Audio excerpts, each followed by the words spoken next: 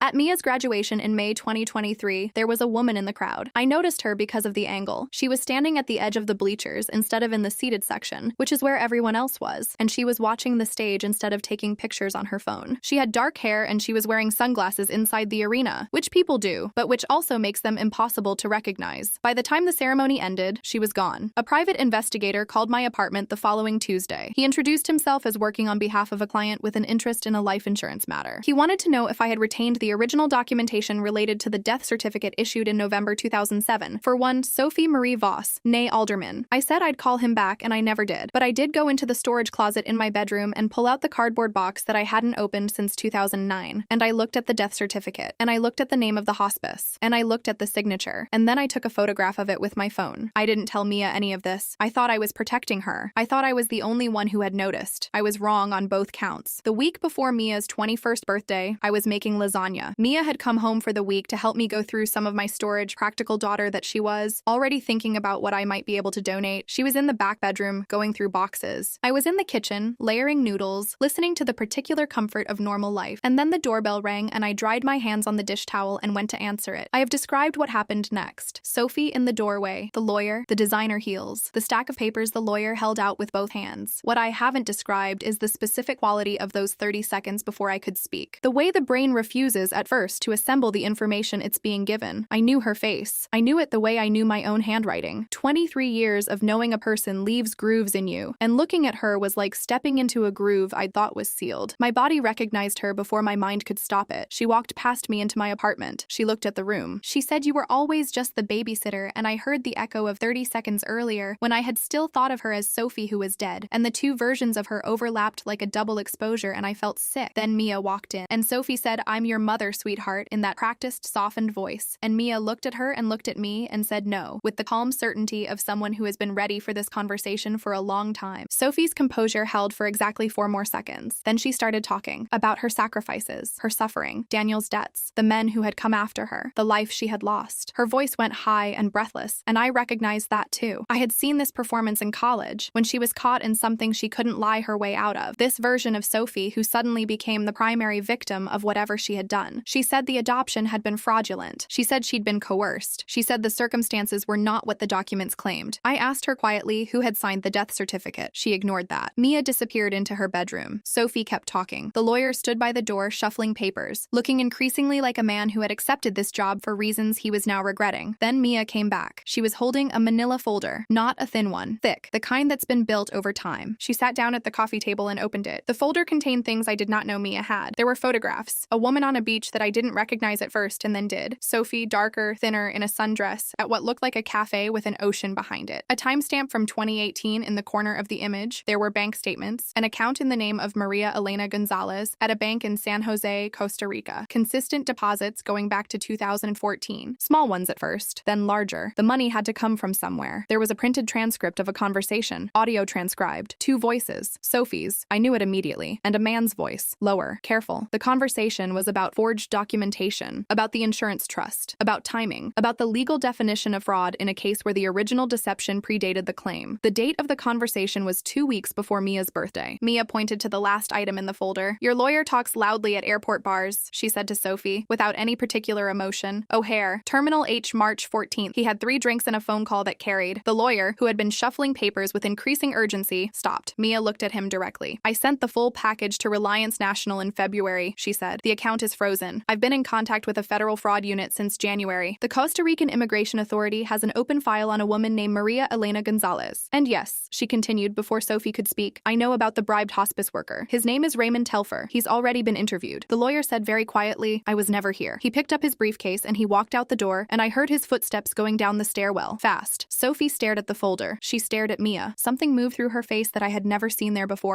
Not the practiced emotion, not the calculation. Something real, something caught. She tried the soft voice again. Jenny, sweetheart. She looked at me. You have to understand. I was in danger. Those men, Daniel's people, they would have come after Mia to get to me. I did this to protect her. I said, you watched her try to die through a phone screen while she was in Linden. Did that feel like protection? Sophie's eyes went flat. You watched her from a distance for 18 years, Mia said. You watched every milestone. You knew about the car. You knew about Linden. You knew everything that happened in this apartment. You never picked up the phone. Not once. Sophie looked at Mia for a long time. I loved you, she said, in my own way. Mia's face didn't change. Your way wasn't enough, she said. It never was. Sophie picked up her bag. She walked to the door. She paused there, hand on the frame, the way she always had. Sophie had always been good at exits, had always known how to leave a room in a way that made you watch her go. Fine, she said, voice low now, stripped of all the performance. We'll do this the hard way. I'll contest the adoption. I'll take you both to court. I'll make this loud. With what money? Mia said. Your husband's creditors filed papers in November. You're broke. That's why the timing matters. That's why you need the trust to release. There is no hard way. There's just the door. Sophie stood there for 3 more seconds. Then we heard her heels on the tile, and then the carpeted hallway, and then nothing. The silence after she left had a texture. Mia and I sat on the couch for a while without talking. The lasagna was still in the oven. I had forgotten about it completely, and it was very slightly overdone when I pulled it out, the edges darker than I meant, and somehow that felt like the right ending to that version of the evening. Slightly scorched, functional, still edible. We ate. We talked until 2 in the morning. She told me everything. She had first started noticing the inconsistencies when she was 18 in a research methods class at Columbia, where she had, as a personal project with no particular goal, typed Sophie Marie Voss into a genealogy search database and turned up a health insurance claim filed in Marin County in 2012, 5 years after the death certificate. She'd sat with that for 6 months before she did anything else. Then she'd hired, with her own money, a skip trace service. Then she'd made contact with a woman in Costa Rica through an expat community forum. Then she'd spent 2 years building the file. She never told me. I asked her why. She said, because I needed to know what I was going to do with it before you knew it existed. I needed to know that I was okay, that I could find out she was alive and still choose the life I had. I said, and were you okay? She thought about it for a moment. I am now, she said. There were things that came after that were not clean. Sophie did file a challenge to the adoption through a different lawyer. A second one, she apparently had a list, and it lasted 11 months before a family court judge in Cook County dismissed it. The basis for dismissal was extensive. The fraudulent death certificate, the insurance fraud, the documented absence, the established parental relationship between Mia and me. Patricia Engel came out of semi-retirement to file our response. She did it at a reduced rate. She said she was offended on professional grounds by what Sophie's lawyer had tried to argue. Reliance National pursued the fraud claim. A federal case was opened and then settled. Sophie cooperating in exchange for a reduced outcome, she was ordered to pay back a $10,000 death benefit that had been issued in 2008 and faced 3 years of supervised probation. She was not extradited from Costa Rica. She was not imprisoned. She came to Chicago only for the adoption hearing and stayed in a hotel near O'Hare that I know the name of because Mia's investigator tracked her movements, and Mia told me, and I drove past it once and sat in my car outside it for about 5 minutes before deciding I had nothing to say and going home. Daniel's creditors, as Mia had predicted, closed in quickly. Whatever assets Sophie had accumulated in Costa Rica under her secondary identity were attached to the debt proceedings. She was, by late 2024, effectively indigent. I don't take satisfaction in that. I want to say that clearly. I don't feel good about it. Sophie was a person I loved for 20 years. Whatever she was, narcissist, coward, someone so afraid of being trapped that she destroyed other people's stability to maintain her own illusion of freedom, she was also the woman who sat on my fire escape and smoked and made me laugh, and once drove 4 hours with me to a funeral for my grandmother when she had absolutely no obligation to be there. She was real to me. She is still real to me. The fact that she did what she did does not erase the person I thought she was. It just lives alongside it, the two things refusing to resolve into a single clear image. That is the part I don't think I will ever fully settle. I went to the grave one more time. November 2024. The headstone was still there. Still her name. Still the dates that turned out to be wrong. I stood there and I thought about what it means to grieve someone who is still alive. About how you can lose a person completely without them dying. About how the Sophie who had been my closest friend, the real one, or the one I thought was real, had disappeared just as completely as the lie suggested, maybe more. I left the daisies anyway. Force of habit. Old love. Badly placed. Mia graduated from Columbia's pre-med program with honors in May of 2025. She is enrolled now in a medical school in Boston, pediatrics track. She calls me every Sunday at 7, without fail. She set a recurring calendar event and shared it with me, which is so deeply her that it makes me smile every time the notification appears. She bought me a car in March of 2024, a 2023 Civic dark blue. I told her she didn't have to. She said, I know, that's why I'm doing it. She had saved the money over 3 years from her campus jobs and a research stipend. She handed me the keys in the parking garage of my building, and I said nothing coherent for about 45 seconds, and she patted my shoulder and said, okay, stop. My life is quiet. I am 43 years old, and I live alone in an apartment that still has a moon-shaped nightlight in the closet of the back bedroom because I could never quite bring myself to throw it away. I work at the same agency where I started, director level now. The promotions I'd turned down eventually replaced by ones I accepted when Mia no longer needed me to be always there. I run on Sunday mornings along the lakeshore. I am seeing someone, carefully, a man named Will, who is patient and curious and asks good questions and has so far not frightened me into ending things. It is a good life. I mean that without reservation. But when I try to explain what these past 18 years have been, what they have cost, and what they have given back, I keep coming back to the same thing. It is not the legal resolution. It is not the adoption being upheld, or the fraud case being settled, or Sophie losing whatever she thought she was going to win. Those outcomes matter, and they are just, and I am grateful for them. It is Mia at 17 in the front seat of my car saying, thanks, Mom, like it was the most natural thing in the world, like she'd always known how to say it, like the word was hers all along, and she'd just been waiting for the right moment. That is the thing that cannot be forged. That is the thing Sophie came back for and could not take. You can disappear for 18 years. You can show up at the door in the right suit with the right lawyer and the right papers. You can have biological fact on your side. You can use every word in your arsenal: mother, sacrifice, love, mine, but you cannot show up at a door and demand what you left behind. What you leave behind becomes someone else's. It becomes theirs through the accumulation of ordinary days, school pickups and overdone lasagna and nightlights and car keys and hard conversations at 2 in the morning and a child's voice, quiet and certain, saying the one word you stayed for. Sophie chose to leave. I chose to stay. That is the whole story. And Mia knew it before either of us had to say a word.